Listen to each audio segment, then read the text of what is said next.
Reserve ট্যাঙ্কি, এটাকে কী বলা হয়? পানির রিজার্ভ ট্যাঙ্কি। রিজার্ভ ট্যাঙ্কি কী হয়? পানিটা রিজার্ভ ট্যাঙ্কিতে রাখা হয়।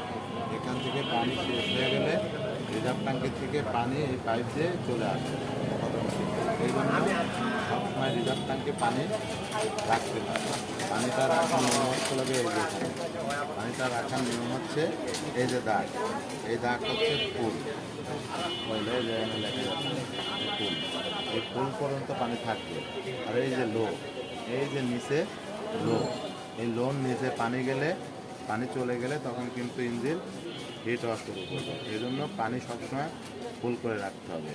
পানি ঢালতে হবে এখান দিয়ে, পানিটা আসবে এখান দিয়ে। যদি পানি কখনো রেডিয়েটার চেক করা লাগে যে পানি কমে কেন, সেক্ষেত্রে এখানে চেক করতে পানি ঠিক আছে কি না। এখানে চেক করলে বোঝা যাবে পানি আছে কিনা। আর এখান থেকে পানি যখন শেষ হয়ে যাবে তার মানে বোঝা লাগবে যে ইঞ্জিনে